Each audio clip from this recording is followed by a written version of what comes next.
The Fires, offensive rebounding tonight. Clippers are rebounding on the offensive glass better. I mean, just understanding, and that one as a group, is going to get a friendly bounce and what it takes, regardless of the situation, the challenge we face in the game. Understanding that it's a 48-minute game, and we have the pieces to win games. So just sticking with it. You all completely shut them down from the three-point line in the second half. What was different in that defensive effort? Did it hit one? Or two.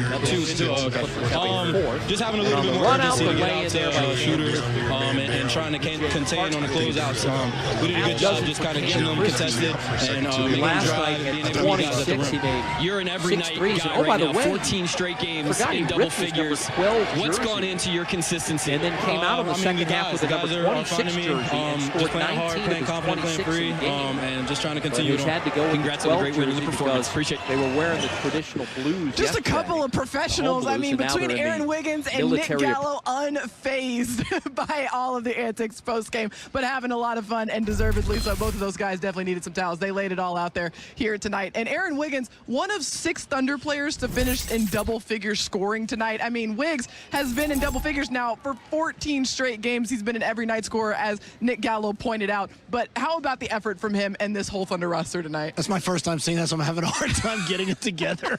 When Dub connected them with the one towel, that cracked me up. All right. Whew. They're a lot more professional than I am. Better than I don't even know what you asked me, Paris, but yeah, I mean, look, Aaron Wiggins, and as we talked about pregame, I mean, his consistency, Nick talked about it with Wiggs at the hotel, just about what it kind of requires as a player in a step of growth is to become a much more consistent player. And we've seen that again. I mean, we've been talking about it. That's now 14 games that he's scored in double figures, like you said, every game in February so far. And what a weapon he's become. And you can just see the confidence that he has shooting from 3, driving downhill, with all the attention that Dub and SGA are always going to draw from opposing defenses. To have that type of player like Aaron Wiggins, who has blossomed and grown in so many ways and can keep his composure really well, it's quite a luxury to have. The ultimate professional. So impressive. But we got to talk about the guy who was throwing the towels on Aaron Wiggins and Nick Gallo. It's our 4th player of the game, J-Dub. He needed a few towels himself because he was working hard. He put up a career-high 41 points in this game. A lot of that took place in the 4th quarter, Royce. He was on target throwing the towels on Nick, and he was on target throwing the ball in the basket, too. I mean, Dub just had it going in so many different ways, and we can just see what a complete player he is, Paris, and how many things that he does so well all over the court. And I don't know if we'll see in this highlight, but I mean, truly my favorite play of the entire game. Dub's sitting on 38. You know that he's smelling a 40-piece, and he drives it straight downhill, and he's got a wide-open Alex Caruso on the wing.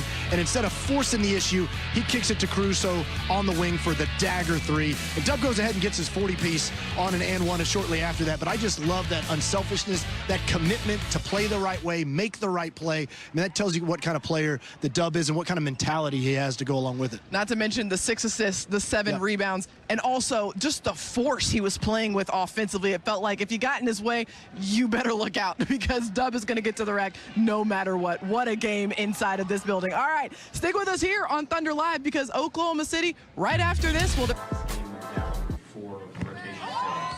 The guys ejected and Chet and Isaiah out. What'd you see from your team? Great toughness, great mental toughness on a night where they shot the ball like incredible in the first half. They had 10 threes in the first quarter. They had 6 in the second quarter. And I thought we did a really good job of just kind of sticking to our stuff and not allowing a hot shooting night to kind of allow us to give up the other stuff. You know, it's easy to overreact. And they made 2 threes in the second half. So, you know, that came back to the mean a little bit. We ended up shooting a better percentage from 3 on the game.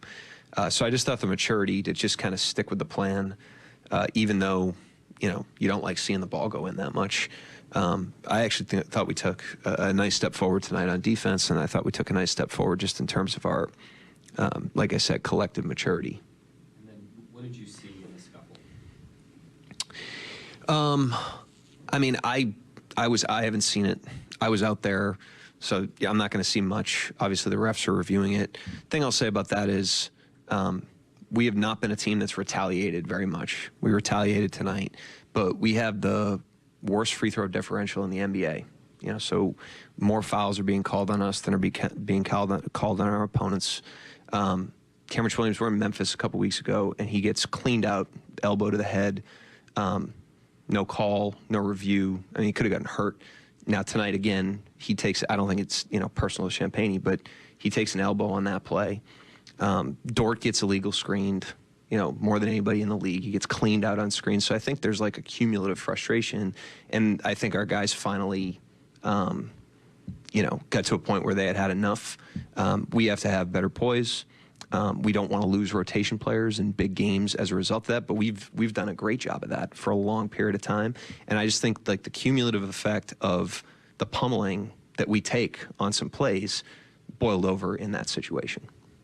Mark, just with Lou, I don't believe they showed a replay in arena of that whole thing. Obviously, you mentioned that it was Champagne and Cameron Jacine, which is kind of what started that. But with Lou, for him to get ejected and Sohan to not get ejected, because those were the two who seemed to be involved. Were you surprised by that at all? No, I got the explanation from James Williams. James Williams ejected him for something Lou said.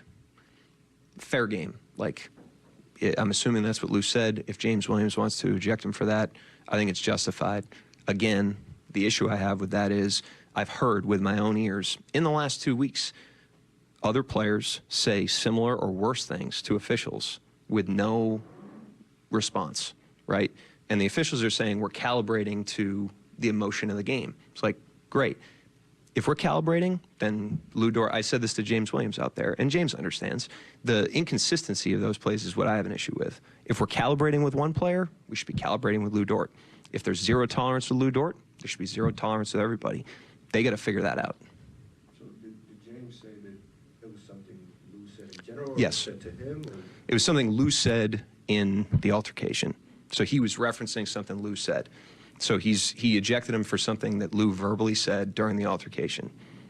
I went to James after the fact, once the dust settled, and I said, James, I just heard, I gave him the quote. I'm not going to throw it out here right here, but he's, I think they understand that, but I think that's where they really need to work on this because, again, if that's the standard, apply it across every situation. But some nights they say we're calibrating to the emotions of the games, we're using our soft skills, all this stuff.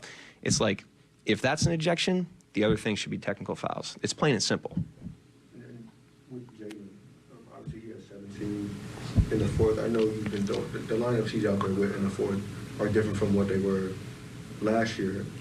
Do you feel like he's as comfortable as he's been late game? Like, what have you seen from him recently to kind of culminate into today? Well, I think a couple things. I think, number one, he's played well for 3 years. He's a really good player. So I think the force that he's played with, there's been an uptick of that this season. And we went back to, when we were talking about the free throws earlier in the year, driving. He's been on that track and really done a good job. I thought the fourth quarter of the Brooklyn game, like, he wasn't going to be denied. That unit wasn't going to be denied. He has a contagiousness about him when he does that. And tonight, again, he wasn't going to be denied. He just played with unbelievable force. His foot was on the gas. But, I mean, it's important to recognize, like, he's been doing that all year. That unit did a great job tonight when Shai was off. They've been doing that all year. We looked this up the other day, if he's on the court with a big, with Shai off the floor, it's a net rating of almost 10. So we're like playing elite basketball in those units. So tonight wasn't an anomaly, but those guys really busted the game open. It seems like... Yeah, to Coach Dagnall's point, this was it was a high-scoring game, but it was a very emotional game. Obviously, a very heated moment here in the second half that resulted in 3 ejections, 2 of which for the Thunder, Kenrich Williams and Lou Dort. But the way that the Thunder responded after that, I think, says a lot about this group. The way they were able to just continue to play their style of basketball and continue to a season-high 146 points. It's a great point because, that's something that sometimes that can go sideways, when those emotions spill over. And by the way, I mean, the